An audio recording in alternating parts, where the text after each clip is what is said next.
it's Kayla. Welcome back to my channel. In this video, I will be talking about and reviewing the Infernal Devices series by Cassandra Clare. So the Infernal Devices series, I'll just go ahead and hold book on while I'm doing a general talking, is from the Shadow Hunter novels, which is what most people have read. That's like the City of Bones, and I think like each title starts with city. That's what most people have read when it comes to this series. I have never read them. I've never read any of the Shadowhunter books. I have seen the movie City of Bones, and I have seen like bits and pieces of the series, the Shadowhunter series, but I've never actually like read the books, so I've never really been too engrossed into this universe. But I know a lot of people like these books, or at least from my understanding is you either really love this series or you don't like it at all. So I decided to give it a whirl and dip my toes in the sand and try this series. Funnily enough, I know there's like a recommended reading order for these books, but I decided that if I was going to enter this, I wasn't going to try to do that because I didn't even know if I was going to read all of them. So I was going to pick, because she has, I think there's 3 trilogies, and then the main set, which has 6. The one that most people know about. And so I decided I was just going to pick one. Whichever one felt most interesting to me. And then, I didn't do like barely any research at all. I was just like, whichever one sounds the best to me, that's where we're going to start. Because then that means I'm going to have the highest interest and I'll have the best chance of going into it. And that's when I picked the Infernal Devices series. And while reading these, I realized I liked them a lot. And looked up what order. I'm sorry, I haven't looked at the spine since I finished them, so I get it. I get now the art on the spine. Anyways, apparently if you're going to read them in an order, these are first. Chronologically, it goes, this is where you're supposed to start. So that actually kind of worked out in my favor, that I picked these. Yeah, something fun about them though. With the newer prints of these is the spines of all the books come together to make an image. I don't know how well the camera's gonna focus. We've got our main people. And so yeah, that's what we're gonna talk about in this video. I'm gonna try not to spoil major plot points. But warning if I do. So please watch with caution, just in case. Book 1. Boom. Clockwork Angel. I will give my rating over here. I do believe I gave it a 5. And then I'll give my rating of the whole series overall at the end after I talk about each one. So book 1, here on the cover is our main man, Will. So we've got a whole group of cast. It is not first person, it is third. But your primary characters is Tessa, or Teresa is I think her full name, but everybody calls her Tessa. Will, and Jim, or James, but everybody calls him Jim. Those are our main people. So in this book, you meet Tessa. Tessa is from America, and she comes to London, England, because her last remaining family member outside of her brother passed away, and her brother invited her to come to London with him, to stay with him. And when she got there, she was kidnapped. She was taken by downworlders, which are like essentially like your vampires, your demons, all that jazz. And these shadow hunters come, the Nephilim, I believe is their like technical name of the shadow hunters. They come and rescue her, but they don't even they're not even there specifically for her. They're there because of a murder of a young girl, and they go to. Like they're following the clues of what happened to this murdered girl, and it leads them to this place, this like house where she happens to be held captive at. So they take her with them, and that's where their journey begins. Tessa is a shapeshifter, but so she has to have a trinket of somebody's the first time she changes into them. And while holding the trinket, she can turn her whole body into them, any gender, any size, and then she can, like, if they're alive, she can go into their head, like, look at their memories and how they would behave and how they would think. But if they're dead, she can look into, like, their, like, last few moments. which is super fun, but super odd. That's not something apparently that is normal within the world. So the Shadowhunters are like, what are you? Because she's not a warlock, because warlocks have a mark, which could be like scaly skin, different skin colors, horns, the likes. Like there's like usually some sort of defect on the body that hints at you being a warlock. But she doesn't have any. She looks 100% human. So that is our one of our big overarching questions in this series is, what is Tessa? Why can she do the things she does? So Tessa is hanging out at the Institute. The Institute has agreed to protect her for a temporary purpose because this person called the Magister, that is our big baddie in the trilogy. The Magister is trying to get Tessa. But they don't know why he wants Tessa outside of to marry her, which is weird. But anyways, we'll find out later why. And so most of this book is them trying to keep Tessa safe and trying to figure out what on earth is up with Tessa. It's very basic, and I loved it. It was a perfect introduction to the world. You're learning about the Downwarders, you're learning about the Shadowhunters, the Nephilim, you're learning about Tessa and James and Will. You're learning some of our other characters, like the leader of the London Institute is Charlotte and her husband Henry. Henry is funny because Henry is like your tinkerer. He likes to invent things, but he's smart and he's really good at creating things. But the problem is the things he makes never work. So he tries his best. You meet some other characters, another student of the Shadowhunters, because like Will and Jim are both like 17, so they're not adults yet, so they're not full-fledged Nephilim yet. But we also have another student with them called Jessamine, who's there. And then we have like our staff. So we have Sophie, who's a handmaid, or not a handmaid, a maiden. A maid. Oh my goodness. We have Agatha, the cook. We have Thomas. He's kind of like your butler. He like runs the carriages and does any errands and stuff that they need. I believe that's our main group of cast for book 1. It's going to expand as the books go on, but that's our main group of people. So this is very good basic introduction to the world. It's not crazy saturated. It's not like making you confused, because there is a lot, and the books are going to add more and more and more as we go on. And so there's a lot to learn. But this one is a very good introduction to that, and I loved that. That was so great. Because this series, there's a lot of books, and it sounds very overwhelming. So when your first book, like the first book at least I chose to read, doesn't like knock you off your feet because of how much information it is, and is just the best. So 100%, 5 out of 5, loved this book. Would definitely recommend someone, especially if you're about to get into the series, like this is a good place to start. Now I haven't read all the rest, so I don't know if any of the others would be an easier read than these. And like I don't know when this was written compared to the others. Like, I don't think this one was written first. This one was written at least after the main set was out, the main 6. But regardless, this is a really good book. This is solid. It is a love triangle between Tessa, Will, and Jim. So if you're not a love triangle girl or boy or person, I would not look this way, because it is a strong love triangle, and we'll get on to that later. But that's book 1. Book 2, we have Clockwork Prince, and this is Jim on the cover. Jim, since we can go ahead and talk about him since he's on the cover. Actually, no, we're gonna give a 5 out of 5 stars. This one was also great. Jim, a little bit to know about him because it's going to become more prevalent as the series goes on. Jim. He is a drug addict. When he was a kid, he lived in Shanghai's institute. His dad's from London and his mom's from China.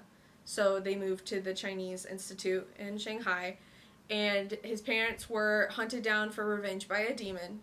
And before they killed him, before they killed Jim's parents, the demon forced Jin Jim, to become addicted to a drug called Infernal. And this drug, like, because he's addicted to it, he is unable to purge it out of his body. They have tried. There is no way to purge it. So he is stuck taking it forever, but it's a drug. It's going to kill him. So it also turns you white. So, like, I don't know if you can tell very well in the photo. His hair is white. His skin's really pale. His eyes are white with, like, black. He's just super, super pale.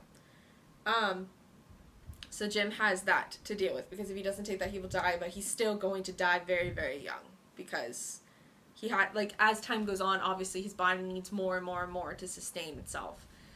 So he, like, is rapidly deteriorating over the course of these couple of books. But that's fun facts about Jim. So book 2 is, I read them all back to back, like the 3. So a lot of it is blending, and I want to make sure I don't do anything. So obviously we're still working on Tessa. We did find out who our big baddie was, who the Magister is in book 1. Won't tell you his name, because that is a spoiler. But he is still here in book 2. But we know that the Magister creates these automatons, which are actually on the side, and I never even looked. He makes robots. And he uses them to try to kidnap Tessa, because he still wants Tessa to get married to her for reasons we don't know yet. But he wants Tessa still. And we're dealing with that. Charlotte has also some rivalry within other members of the council who think, since she's a woman, that is a big thing for these books. I get it. These are set in the 1800s. But it is frustrating to read how much, I'm trying not to swear, how much nonsense is thrown at Charlotte merely because she is a woman. She is a woman. And they're like, you can't run the Institute. You're too emotional. You're too rash. A man would never do that. Ugh. Whatever. Women can do it too. Charlotte's been running the Institute beautifully. Her husband literally does absolutely nothing but tinkers in his little room. But whatever. So Charlotte's dealing with that. We've got a rival family, Benedict Lightwood. He is trying to kick Charlotte off, and she doesn't want her on, I was going to say on the throne. He doesn't want her to run the Institute anymore. He wants it. But they find a way to blackmail him, and I'm not going to spoil it because it's hilarious if you read it, what they blackmail him with, and it makes Will absolutely giddy. So, it's so funny. So, yeah, they blackmail him into backing off on that front. I'm trying to think of what the Magister... yes, there we go. I'm looking at the back. I'm like, can you help jog my memory, because it all blurs. And the last book was really big, so a lot of my memory's on that final book. The Magister has a spy among the main group. So, who is it, you might ask? I'm not going to tell you that. I am not going to tell you that. You'll have to read this book to find out who it is. But there's a spy. There's a spy amongst our group.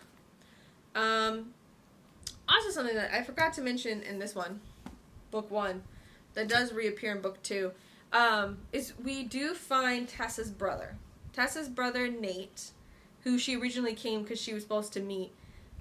He wrote her a letter because he actually works for the Magister. He's one of the bad guys. Is that a spoiler? It was. I'll put a spoiler warning in the edit. Anyways, yeah, there's a traitor. There's a couple of traitors. We're gonna roll with that. I won't tell you more about the brother, because that was a spoil on my bad. That was my bad. But he plays a big role in the main villain's plot. My bad. When it comes to the love triangle, Tessa, and honestly, in my opinion, equally loves Will and Jim. But she connects more with Will. So, though she has fallen in love with both of them, at the end, her first choice is Will. But Will is mean. Will was cursed when he was a kid by a demon that he accidentally let out of a box called a Pyrex. His dad was a shadow hunter, and he left because he married a woman who was not a shadow hunter. But for some reason he brought a Pyrex with him, which has a demon in it. He just brought that with them. So, Will, not knowing as a kid what that even was, opened it, and let out a demon, and the demon cursed him and said, anybody who loves you will die. And then his eldest sister died. So he genuinely thought that anybody who loved him would die. And so he ran away from his family. He pushed everybody away, and he was mean to everybody but Jim, because Jim's already dying. So he's like, it's fine. That works just fine for me because you're already dead. Or you're dying already, so it's not like I'm killing you early because you were already going to go. You're already going to kick the bucket pretty early. So, we have Will is always being rude, and including to Tessa, but sometimes he lets it slip because Will falls in love with Tessa, just like Jim falls in love with Tessa. They both fall in love with Tessa, and Tessa falls in love with them. We probably should have just been a throuple, but anyway, we should have just been a throuple, but I digress. We have Will pushing Tessa away pretty much this whole book, being just completely rude, but then he'll turn around and he'll have a moment where he's being super sweet and super nice and kind to her, and it's just really, she just doesn't know how to feel about it. And because of that, when Jim starts acting on his feelings, she starts moving towards Jim, because obviously she's like, I love Will, but Will is not nice to me, and he's always pushing me away and saying really rude things to me, So she's like, I'm going to go to Jim, who's actually sweet and kind and nice. And the triangle moves that way. So, that's book 2. Book 3. I got beef with book 3, okay, guys? Here she is. Clockwork Princess. Which, obviously, if you haven't picked it up by now because of the Automatron thing, Clockwork is because the robots he make are like Clockwork ones. Like, y'all geary and blah, blah, blah, blah, blah. Rating, I gave it a 4. I probably should have gave it a 3, but I'm going to give it some benefits of the doubt. I have beef with this book.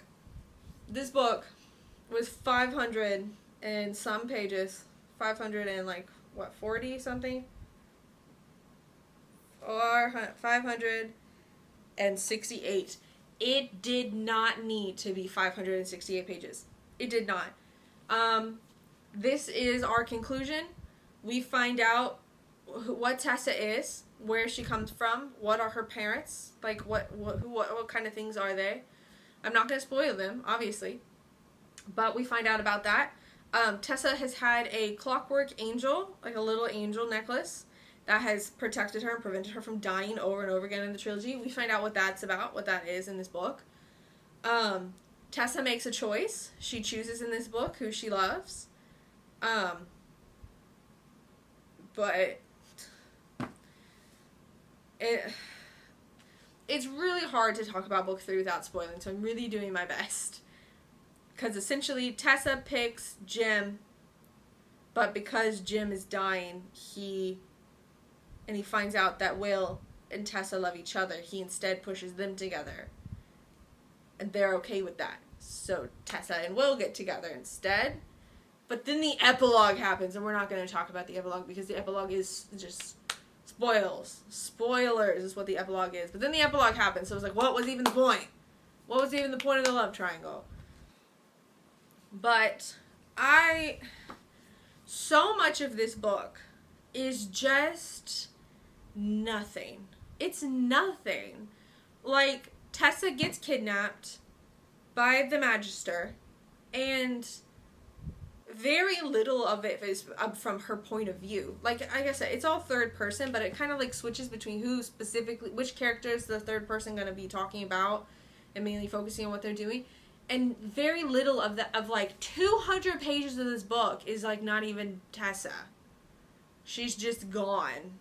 And if you do see her, she's just doing nothing, sitting in a room, chilling. Nothing's really happening. And Will goes to find her on his own because Charlotte has to try to get the council, the Clave, to send people to help them to go stop the Magister, the big baddie for all 3 books. And so Will goes ahead in advance. And he's still... I spent 200 pages of this man just riding a horse. And, like, some stuff happened. Yeah. Like, things were happening in it. In this journey. Like, there were important moments. Some stuff that happened. But I got really annoyed towards the end of this book. I was like, you could have cut out so much of this book. And then... the big baddie, your anti-climax, like your big old battle, your big climax at the end, 2.2 seconds is how that ended. Boom. It was done. And I still had 100 pages left when it happened. I was like, what? What is this last 100 pages if this is it? What is this? And it was awful. Those last 100 pages were painful. And it was Tessa laying in a bed. Because I can't spoil what happened in that final battle, but something happened and Tessa took forever to wake up. And there's some more conflict with Jim. That, again, I can't talk about because it's a spoiler. But then we have some more problems with Jim. And that's... the series as a whole was really good. Overall, I would recommend the whole trilogy. It was phenomenal, and I was in love with it. But its crutch is this book. But it's also important. You find out a lot of things that we have been waiting on for this book. So still do it. Just maybe, like, audiobook it so you can listen to it while you do something else. Because me just sitting here for hours reading what felt to me like literally nothing was happening was very frustrating. But as a whole, the series is a 5. I absolutely adored this trilogy. I hadn't even finished book 3 yet, and I have already bought the next one. The next trilogy, it's called The Last Hours trilogy. So the books are... of course, not on the back of this book. That's just rude. I think they're the more newer ones. Like the most recent ones that she's made, and that's why they're not showing up yet. But I do have the next trilogy. I'm taking a break from it, though. I'm going to read some fun stuff. Actually, the video you're going to see after this is me reading Christmas books. Christmas, and there's 2 Christmas books that are Christmas and Halloween mashed together. But regardless, they're going to be Christmas audiobooks, Christmas books, some nice lighthearted rom-coms. Because while this was phenomenal, and it was a very emotional journey, and I loved every second of it, except, you know, a little bit going on over here in the 3rd book, it was dense material. So I need a break before I dive into the next trilogy of these. So I've got some Christmas books, and I've got a couple other books after that before I hop into these bad boys. But I would 100% recommend these books, and I just realized that these 2 have a number. The number is painted in black, and the first one's painted in white. Why would you do that? Why would you do that? I don't know if it's noticeable. Oh, whatever. This was fun. It was a good experience. I would recommend these. I can't tell you if I would recommend them first, like if you're just starting out in the series, to start here, because I haven't read anything else.